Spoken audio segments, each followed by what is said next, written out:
Muy buenas tardes, estimada audiencia de Contralínea.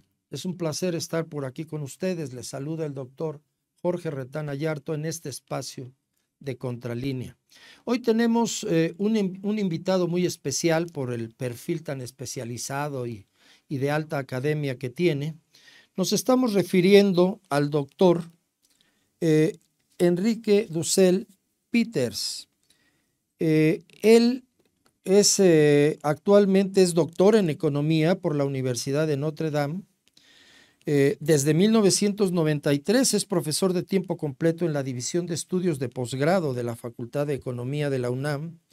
Es coordinador del Centro de Estudios China-México de la misma Facultad de Economía y de la Red Académica de América Latina y el Caribe sobre China, así como también es miembro del Sistema Nacional de Investigadores en el nivel 3, autor de varios libros, artículos sobre organización industrial, desarrollo, procesos de segmentación en las cadenas productivas o de valor globales, etc. Como ustedes ven, y esto es solamente una muestra, una currícula impresionante, es un nombre de estudio, pues prácticamente para tener esta currícula se necesita estudiar durante toda la vida. ¿O no es así, doctor? Así es, ahí estamos desde hace un par de décadas en estos temas. Correctísimo, pues le repito, es un honor para nosotros tenerlo por aquí. Agradecemos mucho que haya aceptado la invitación. China hoy no solamente ocupa un inmenso espacio en la geopolítica, en la geoestrategia y en la economía internacional, también en el mundo de la tecnología. Es un poder global que aparece en muchos de los escenarios de la política mundial y de la economía internacional. Bien, sobre esta base quiero hacerle algunas preguntas. El más indicado para responderlas es usted, doctor. 1979 es un año crucial para la economía y la política en China. Representa un punto de inflexión. Mucho se comentó en aquel tiempo que se iniciaba la era del pragmatismo económico en China. Decía Deng Xiaoping, el líder indiscutido en aquel entonces, que no importaba si el gato era blanco o era negro o de cualquier otro color. Lo fundamental es que atrapara a los ratones. Entonces, a esta frase se le interpretó como el axioma principal del pragmatismo económico que las reformas económicas de China traían consigo. Correcto. Le decía que para los comentaristas y analistas occidentales, el tema de China era fundamentalmente entrar a un proceso generalizado y agresivo de desregulación económica, hacer a un lado la planificación, los planes quinquenales, entrar a una reducción fundamental en la intervención en la economía, etcétera. Pero China demostró que no era exactamente ese el camino, sino que había que introducir algunas variables que hoy han resultado ser fundamentales para explicar el inmenso éxito. ¿Nos puede hablar de eso, por favor, doctor?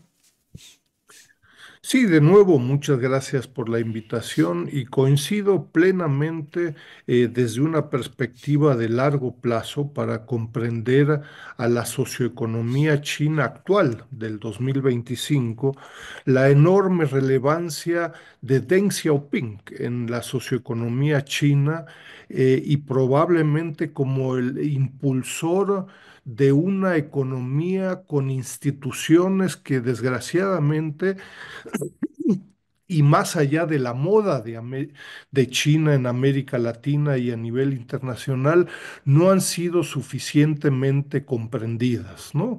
Yo estaría muy de acuerdo en que desde finales de los 70, principios de los 80, Deng Xiaoping, que es este gran ingeniero de la socioeconomía china actual, al 2025, estoy justo en estos días publicando un libro con la editorial Lin Stephen Reiner sobre esta temática y concretamente sobre el concepto del sector público desde este periodo de finales de los 70, inicios de los 80, que en China se define como el periodo de la reforma y apertura. ¿No? Entonces, desde esta perspectiva y considerando este concepto del sector público, nos encontramos con una China desde principios de los 80 hasta la actualidad que tiene, por un lado, elementos de una violenta, profunda competencia y al mismo tiempo elementos de coordinación política. Y esto tiene que ver con este sector público. Yo te recuerdo, el sector público en la actualidad representa alrededor del 45% del Producto Interno Bruto. Repito, 45% del Producto Interno Bruto es propiedad del sector público. ¿Y qué es el sector público en China? Con este periodo desde las reformas y apertura. El sector público es la suma del gobierno central, sí, el gobierno central juega un papel relevante, pero además las ciudades, provincias y municipios. Y se caracteriza este sector público, por un lado, por una intensa competencia. Hemos analizado cadenas globales de valor, por ejemplo, en el sector automotriz, hilo textil, confección, electrónica, etcétera, una intensa competencia bajo el liderazgo del Partido Comunista de China.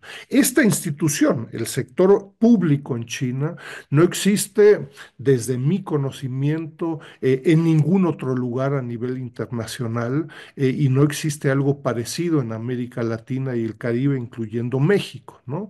Nosotros conocemos esfuerzos de gobiernos federales, ¿no? Que durante la sustitución de importaciones o en la actualidad impulsan proyectos, por ejemplo, en la cadena automotriz, y después de 10, 20 años, décadas, etcétera, salen productos, unos Frankenstein de autos de 7 llantas que sirven para poco. Una de las características de este sector público es, reitero, la competencia de las empresas que son propiedad del sector público, gobierno central, ciudades, provincias y municipios, bajo la coordinación y liderazgo del Partido Comunista de China. No le pongo ningún adjetivo, no estoy diciendo bueno o malo.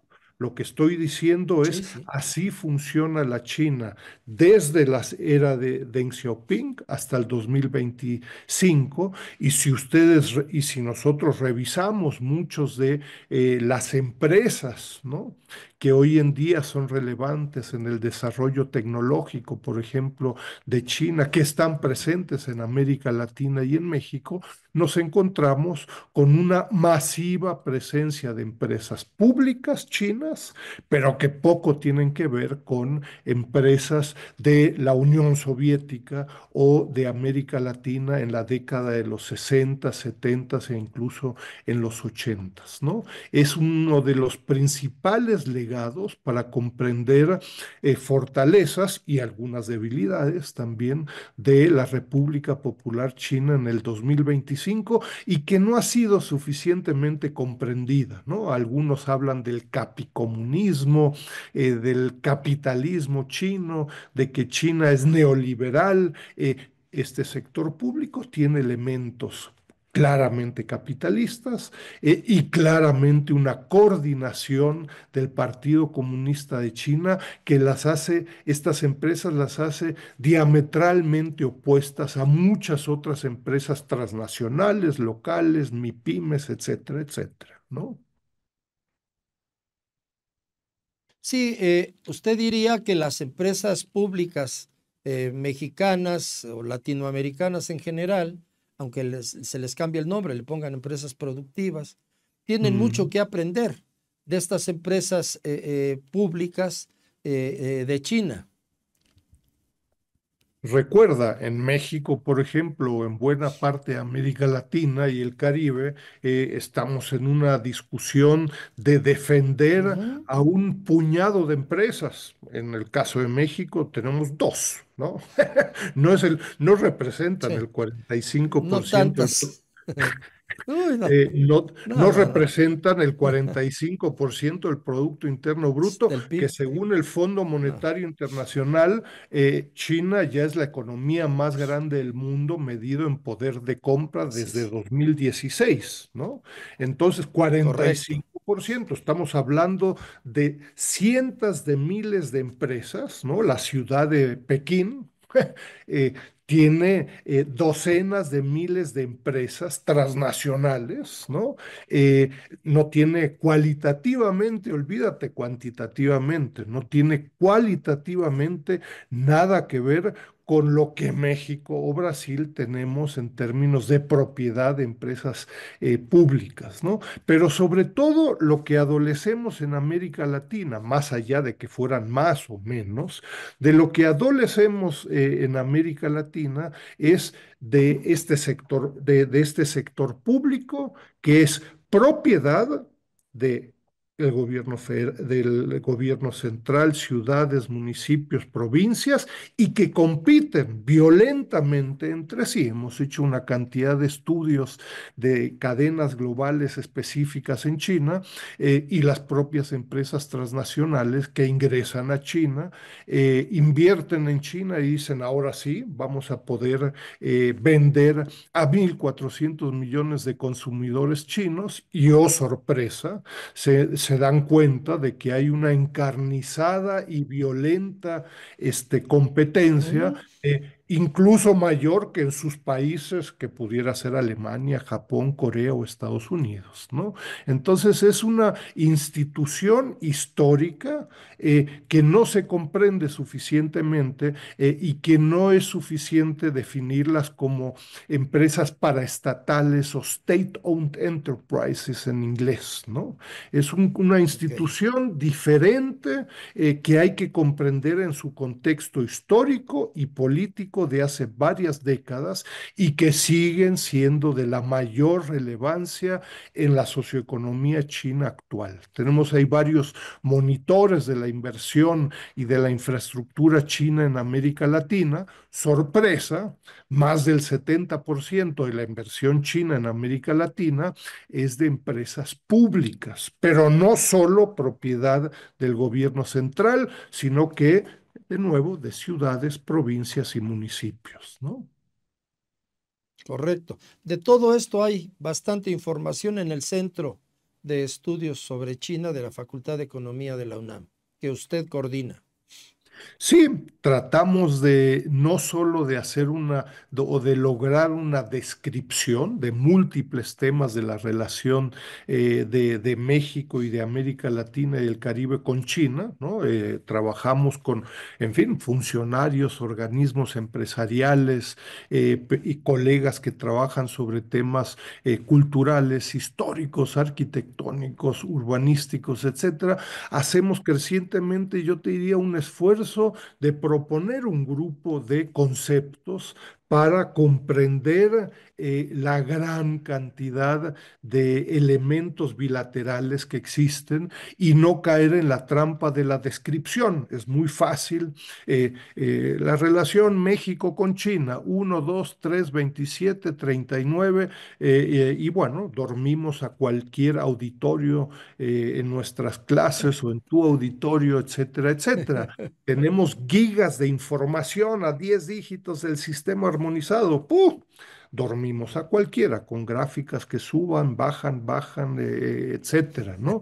El reto es comprender un grupo de conceptos como el del sector público, que me parece fundamental, pero después también otros conceptos como un proyecto de globalización con características chinas, nuevas relaciones triangulares, etcétera, etcétera, que permiten una comprensión a debate, ¿no? No estoy de ninguna forma diciendo que Sí, son claro. los únicos ni los mejores conceptos, pero que invitan a integrarse a un debate conceptual, metodológico y empírico, pero no solo a un listado de temas, ¿no? Sí, sí. Iríamos al análisis cualitativo del trayecto histórico. Correcto. Correcto. Doctor, la estructura del comercio exterior de China, ¿por qué tanto se queja Donald Trump y los anteriores? Para ellos, el gran retador estratégico en la economía internacional es China. A Mm. Rusia la ven como un retador estratégico, pero en términos del poder militar y en un ámbito de incidencia fundamentalmente euroasiático. Pero China es el gran retador. Lo acusan en los documentos sobre seguridad nacional, en los documentos sobre doctrina de defensa, de quererse apropiar de toda la región del Indo-Pacífico y a partir de ello modificar sensiblemente la estructura del poder mundial. Mm. ¿Qué es lo que tiene en esa estructura comercial China que les produce tanto escozor, tanto temor? Mira, me parece que es fundamental y encontrarán en el Sechimex y en la red ALC China docenas de análisis al respecto desde múltiples perspectivas. Me parece que es fundamental comprender que al menos desde hace una década estamos ante una profundísima confrontación entre las dos mayores economías del mundo, léase Estados Unidos y China. Esta confrontación va mucho más allá del tema comercial y tecnológico, sucede en temas culturales, del turismo, del intercambio académico, educativo, etcétera, ¿no? Eh, ¿Y cuál es el meollo, yo diría, de esta confrontación entre Estados Unidos y China? El meollo es ni más ni menos una competencia sistémica entre Estados Unidos y China, donde Estados Unidos, con base en este concepto del sector público en China, Estados Unidos se da cuenta de que China tiene un sistema económico con un sector público que funciona diferente al de Estados Unidos y con una competencia económica y política. Claramente la República Popular China tiene un sistema político diferente. A diferencia de la Unión Soviética hace décadas, ¿no? Durante la Guerra Fría, incluso en la actualidad, lo que nos encontramos es con un peso pesado económico, la República Popular China, que está luchando en docenas de cadenas globales de valor. Nos estamos lentamente acostumbrando a escuchar a empresas como BYD, Huawei, ZTE, DeepSeek, y docenas de otras empresas que están compitiendo con empresas occidentales, estadounidenses, japonesas, europeas, en algunos casos todavía con rezagos, en otros casos ya cuentan con un liderazgo en la innovación tecnológica y de otra índole, ¿no? Entonces, en ese contexto de escalamiento tecnológico industrial por parte de China, claro, la reacción del viejo rico del pueblo, que sigue siendo rico en esta aldea global, ¿no? Es altamente conservadora, ¿no? La respuesta de la actual administración Trump, la segunda, es MAGA, ¿no? Make America Great Again. Vamos a hacer de nuevo grande a Estados Unidos. Es una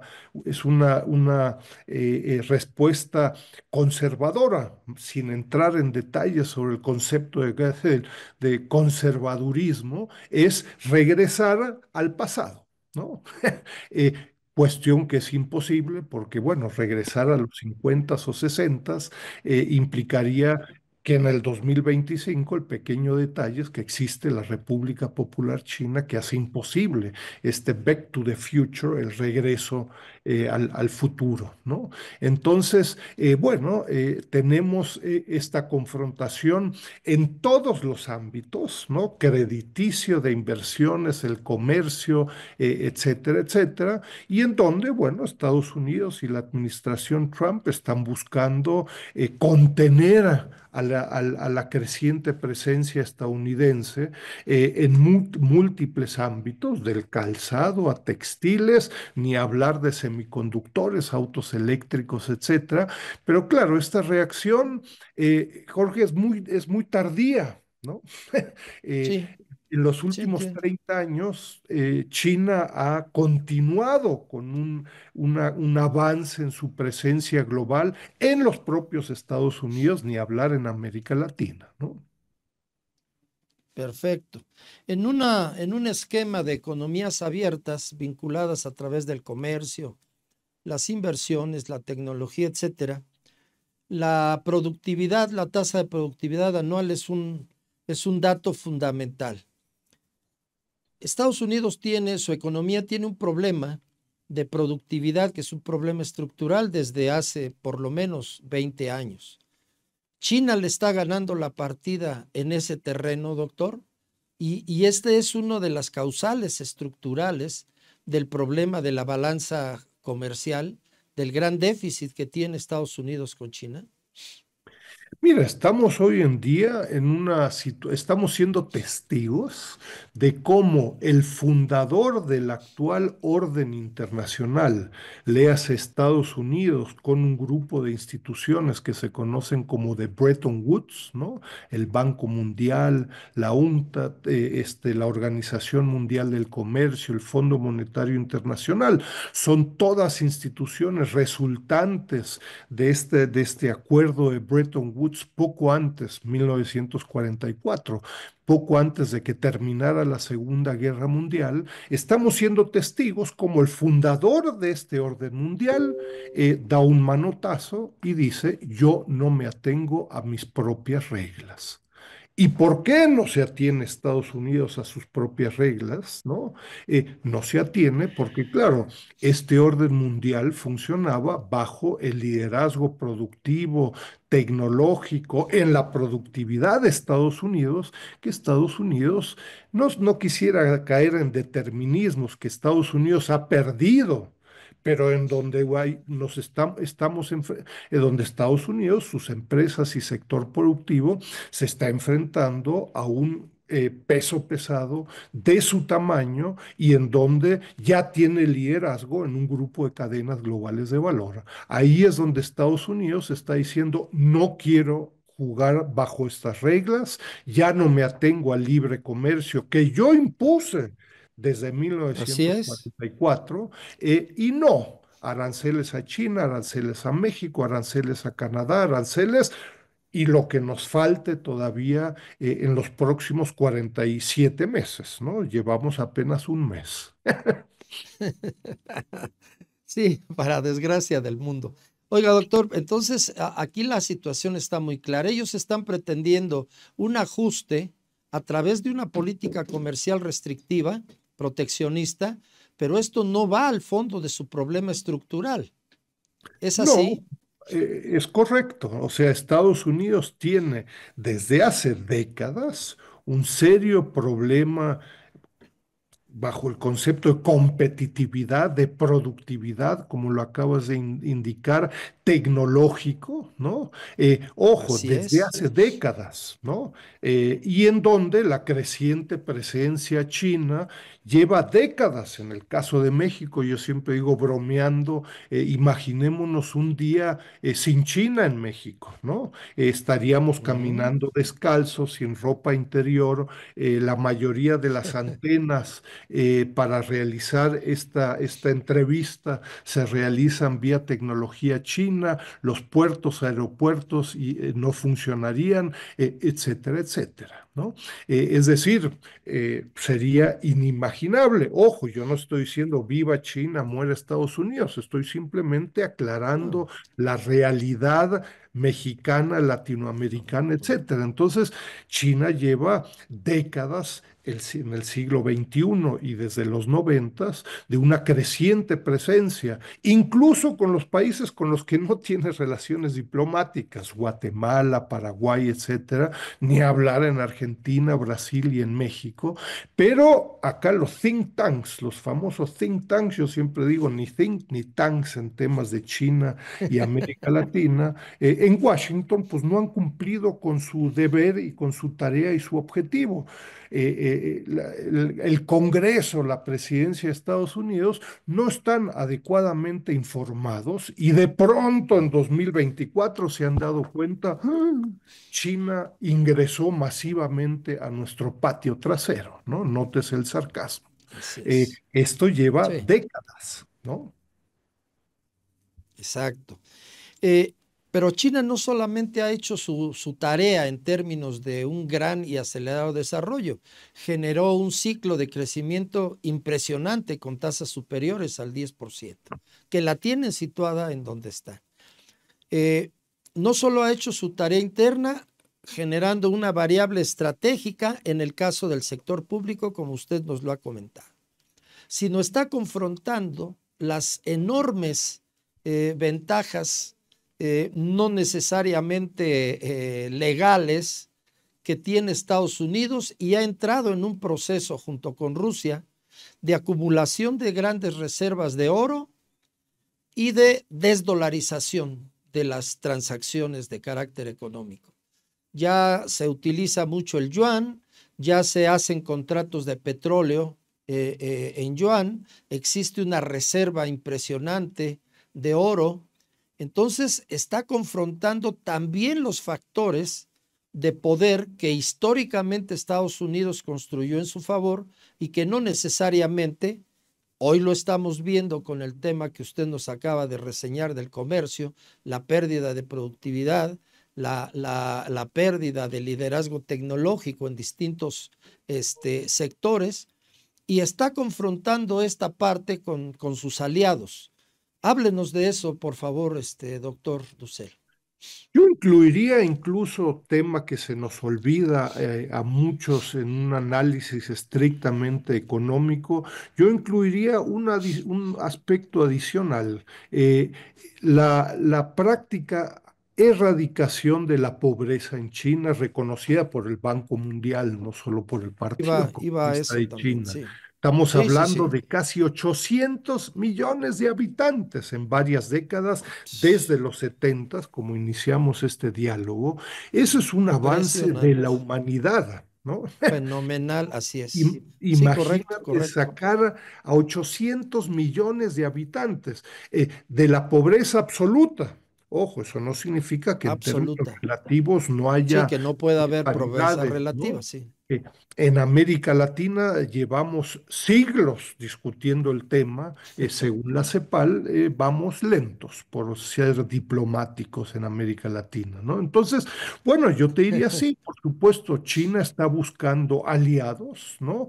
Es parte de este concepto de un proceso de globalización con características chinas, es decir, China está generando instituciones propias, los BRICS, ¿no? Instituciones como el Ujú. Foro CELAC China, pero también en África, en Asia, etcétera, como un proceso que está avanzando, no ha terminado este proceso.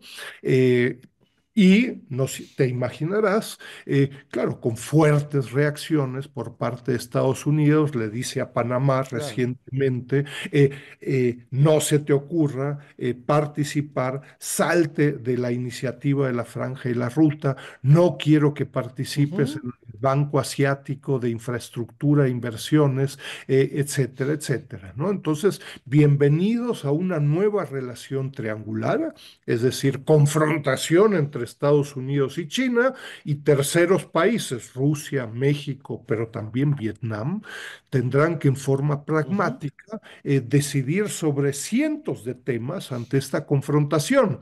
Puede ser la 5G, puede ser puertos, pueden ser institutos Confucio, donde la confrontación exige conocimiento y pragmatismo en la decisión, ¿no?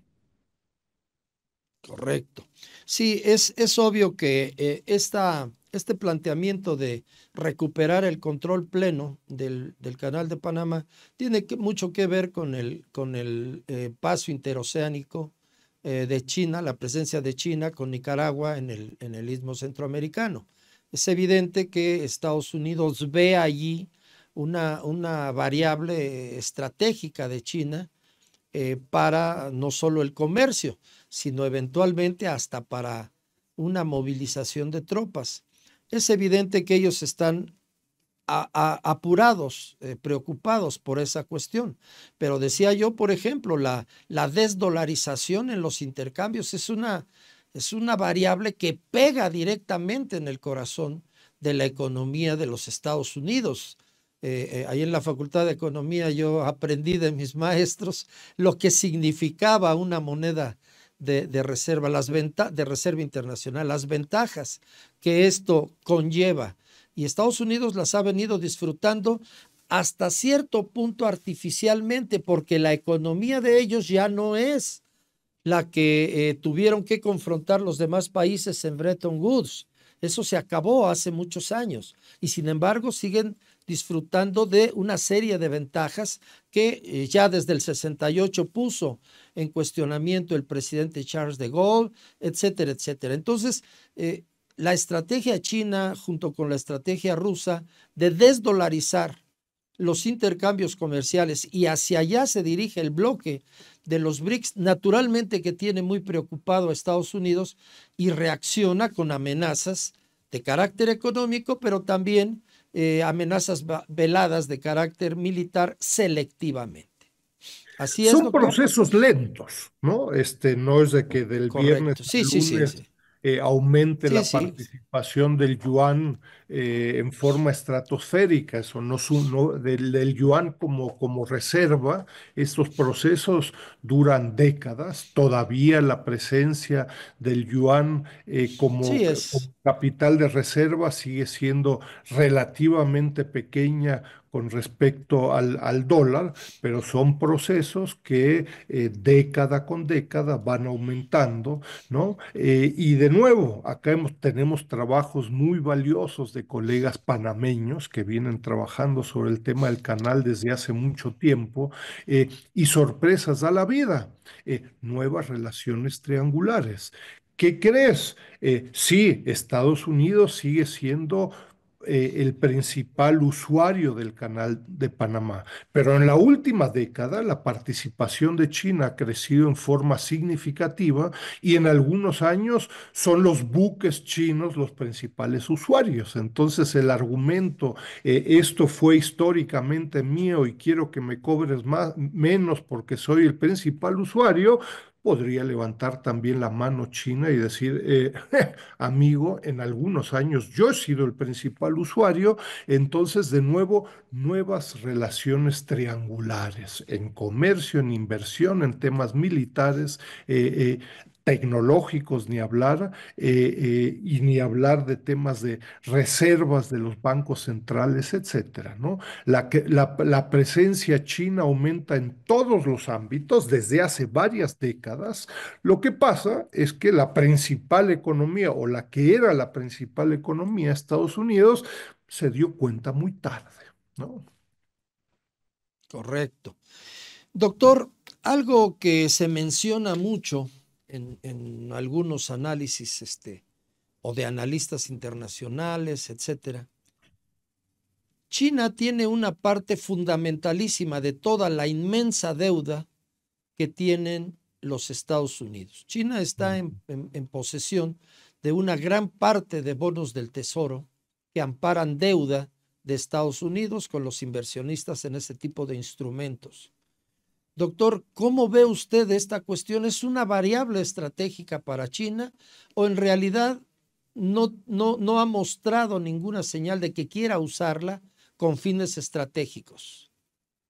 Mira, sorprendentemente, Jorge, Estados Unidos, digo, la República Popular China es probablemente el principal interesado en mantener el orden mundial actual, el Sí, establishment, claro, claro, ¿no? ¿Por qué? correcto. Porque Sí, claro, le ha ido muy bien, ¿no? Entonces, de claro, pronto, sorprendentemente, un país constitucionalmente comunista está muy interesado en mantener el orden mundial, la OMC, el Banco Mundial, etcétera. Ojo, creando instituciones propias, ¿no? Eh, Sorprendentemente, China es uno de los acreedores importantes, tenedores de bonos, como bien indicas, del gobierno del Tesoro de Estados Unidos, por más de 800.000 millones de dólares. Está Ah, entre los dos, tres principales tenedores de pues, esta deuda pública estadounidense. Ojo, ha venido cayendo. Y China, hay ujú, algunos analistas que hablan sobre y qué pasa si el lunes China vendería o regalaría todos sus bonos y el impacto que eso tuviera global, etcétera. China no está interesado en eso. China no está interesada en un abrupto cambio en el orden mundial actual y tampoco, por cierto, de que se devalúen sus bonos, ¿no? Si hay una tendencia claro, rápida a reducir la participación china, bueno, pues se cae el valor de estos bonos, sí, con lo cual los bonos que tiene así China es, van a valer pocos, tampoco son tontos, ¿no? así es, Entonces, sí, hay sorprendentemente, yo te diría, una gran cautela por parte de la República Popular China en cuanto a estos múltiples instrumentos, el comercio, la inversión, la innovación, bonos, deuda, tasas de interés en China. Son docenas de instrumentos que China tiene a la mano, también los tiene Estados Unidos, y con respuestas sorprendentemente cautelosas. Trump a inicios de febrero impuso 10% de aranceles a las importaciones chinas. Si uno revisa las contramedidas de China, eh, han sido muy cautelosas, ¿no? Es decir, la principal medida fue una demanda ante la Organización Mundial del Comercio. Uno diría, ¿cómo? ¿China se atiene a la OMC? Pues sí, China está interesada en que la OMC, el comercio internacional, siga funcionando. Aranceles en mucha menor medida que el 10% impuesto por Estados Unidos, etcétera. Entonces, ha sido con una visión de largo plazo, buscando no escalar la confrontación entre Estados Unidos, pero ojo, es una negociación muy diferente a la de Canadá y México ah, sí, con la claro, por administración Trump. supuesto, Estamos hablando de sí, un peso pesado, totalmente, China, que le pega al sí. otro peso pesado que es Estados Unidos, en una liga muy diferente que el resto del mundo, ¿no? Correcto, hablaríamos de dos poderes simétricos. Bueno, Correcto, doctor. para terceros países, México, el concepto de nuevas relaciones triangulares, de qué hacer ante esta confrontación de dos pesos pesados, me parece que es muy funcional, ¿no? Y ahí vamos en un momento más, si me lo permite, doctor. Oiga, pero vale la pena retomar el caso, el tema de la política social china. Creo que es una cuestión fundamentalísima para entender cómo es compatible el gran desarrollo económico, la expansión tecnológica, la competitividad internacional, un sector público que controla el 45% del PIB como variable estratégica con una política de combate a la desigualdad y a la pobreza. Esto me parece que si no entendemos esto, pues no estamos entendiendo nada de China. China Pero ha demostrado la absoluta compatibilidad de esas variables. ¿No es así, doctor?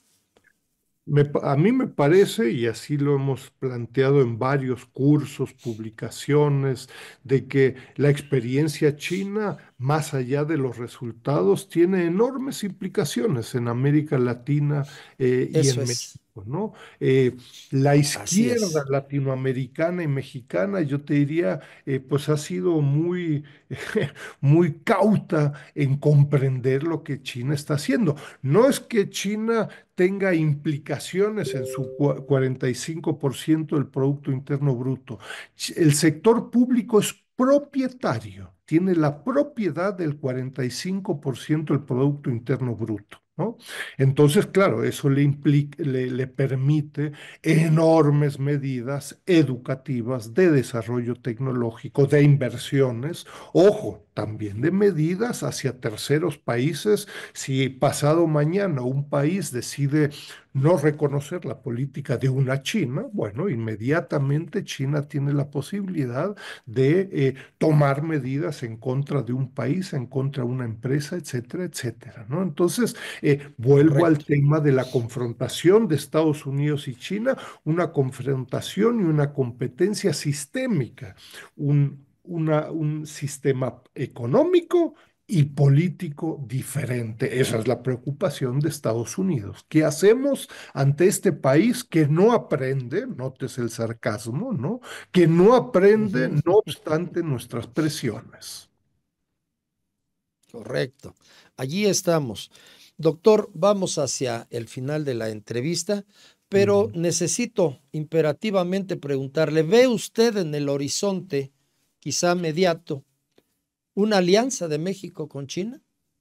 A partir de una concepción de diversificación estratégica de las relaciones económicas y políticas internacionales de México. Mira, desgraciadamente me temo que en México por el momento la comprensión sobre China es insuficiente, ¿no? Partidos políticos de izquierda, de derecha, el Ejecutivo, cantidad de secretarías, pero también organismos empresariales y universidades no han comprendido suficiente, no le hemos dedicado, no hemos invertido en China, sino comprendemos a nuestra contraparte, cómo vamos a copiar, pegar, entrar en en una mayor cooperación con China. Justo en estos días, el Sechimex volvió a hacer un esfuerzo, es el tercer esfuerzo sexenal de qué hacer con respecto a China, un documento de 35 páginas, 27 propuestas. Yo creo que no se trata de copiar y pegar, ¿no? La experiencia Sí, china claro. sería No, no, imposible, claro. pero lo que Sí, tampoco podemos hacer es cerrar los ojos y como decían por ahí, ni los veo ni los oigo, ¿no? Pues esa tampoco es opción. En ciertos sectores de México se juega con la idea de Estados Unidos o China. Nosotros insistimos de que se trata de Estados Unidos y China. Tenemos que y China, defi- definir correcto. una estrategia con Totalmente de respecto acuerdo. a Estados Unidos y con China. Pero hay sectores que dicen, no, no, nosotros somos parte de América del Norte, olvidémonos del resto del mundo y concentrémonos en la administración Trump y en Estados Unidos, ¿no? Entonces, mientras no tengamos mayores fortalezas para comprender a China, tenemos más de 130 años de una riquísima relación económica, cultural, política, a veces con diferencias. Bueno, yo iría en una perspectiva pragmática, las 27 propuestas que acabamos de plantear en términos políticos, económicos, culturales, de ciencia y tecnología, si hay diferencias, bueno, en forma pragmática se ponen corchetes y abordemos los otros 50 temas, ¿no? Entonces no se trata de o Correcto. China, sino que y China, pero Sí, claro, claro. al día de hoy, en el siglo XXI, no contamos con una agenda de qué queremos con China, ¿no? ¿Qué Ese es queremos el en punto. el ámbito Ese es el cultural, punto. del turismo, de la política, del comercio, de las inversiones chinas, etcétera? Mientras no tengamos eso, vamos a seguir, en fin, dando bandazos dependiendo de nuestro socio del norte y que nos digan crecientemente cualquier cosa que huela a China no quiero ni verla, ¿no? Y ante la falta de una estrategia, se dirá, bueno, está bien, pues vamos a hacer como que no exista China, etcétera, lo cual es misión imposible, ¿no? Entonces, hay un reto para Correcto. las élites mexicanas, políticas, económicas, culturales, muy significativo. Correcto. Usted diría que no solamente hay un determinismo geográfico, sino que hay también un determinismo geopolítico. Pareciera para muchos, y en pleno, en la segunda década del siglo XXI, perdón, en la tercera del siglo XXI, todavía piensan que el mundo empieza y termina en la frontera norte. Ahí tenemos un grave problema y tiene usted razón porque Incluso hemos llegado a escuchar gente que está actualmente en el poder hablando en términos similares de China que de Estados Unidos, y entonces se cierra ahí una perspectiva de ir a una diversificación estratégica que mucho necesita México, y esta pequeña crisis de la relación bilateral lo exhibe con absoluta claridad. Si nosotros Mm, tuviéramos ya construida una diversificación estratégica de otra naturaleza, fundamentalmente hacia la magna región asiática, estaríamos en una situación distinta. Entonces diríamos que hay determinismo ideológico, pero también geopolítico. Entonces, mm. habrá también temor, de represalias, de reacciones agresivas. Mira, yo me temo que hoy por hoy tenemos una masiva ignorancia sobre China. Hay sectores racistas con respecto a China y otros países, ¿no? Y entonces, bueno, esta mezcla de ignorancia con racismo pues lleva a medidas y a análisis pues muy sorprendentes, ¿no? Cerrar en Izazaga, en la Ciudad de México, hay periódicamente el mismo edificio con el argumento de que realizan, en fin, transacciones ilegales. Pues, con ese argumento habría que cerrar todo el centro histórico, ¿no? No, solo veo ese edificio y las otras 500 cuadras no las veo, ¿no? Entonces, a mí me preocupa mucho, en fin, yo te recuerdo, en 2021 el presidente López Obrador lanzó una campaña del perdón de lo que se había hecho 100 años antes en el México postrevolucionario, matanza de cientos de chinos por su nacionalidad y aspecto, ¿no? Eh, yo invitaría a tener cuidado con algunos sectores en México que de nuevo destacan por su ignorancia y por su racismo y no conocen la presencia china, ¿no? De nuevo, eso no significa plantear viva China, muera, no, no, sino que simplemente en forma cautelosa, con la cabeza fría, como dice nuestra presidenta, entender estas nuevas relaciones triangulares, ¿no? Exacto, creo que aquí de lo que se trata es de entender el mundo tal y como está en este momento, no como era en décadas pasadas. Hoy tenemos una constelación de poderes globales muy distinta, y cualquier país que quiera acelerar su desarrollo tiene que tomar necesariamente esas opciones.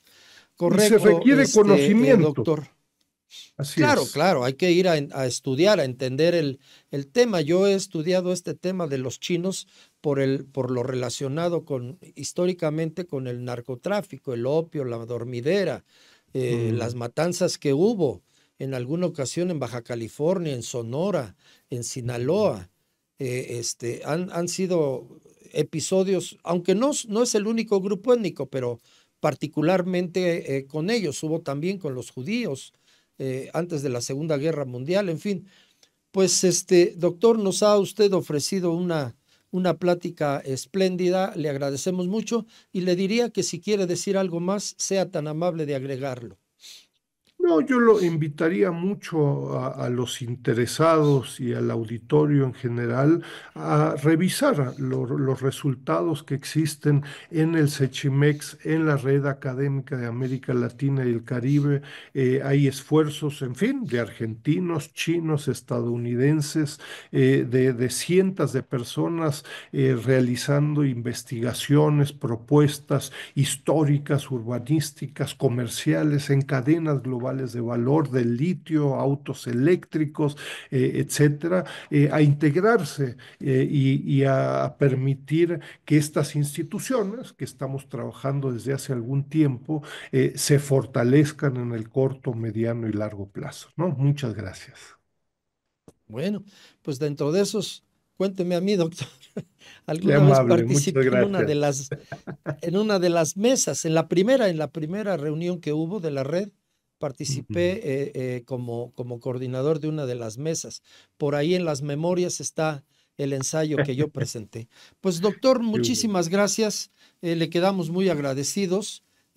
Ha sido desde luego muy ilustrativa su plática, y ustedes, estimados amigos, audiencia de Contralínea, y a nuestros compañeros del área técnica, les agradecemos mucho su participación. Doctor, pues no le digo adiós, sino hasta la próxima. Un querido saludo. Le Gracias. agradecemos, le agradecemos mucho su presencia y, estimados amigos, estamos trayendo las mejores voces y los mejores temas para su información. Nos estamos viendo en la próxima. Pásenla muy bien. Muchas gracias.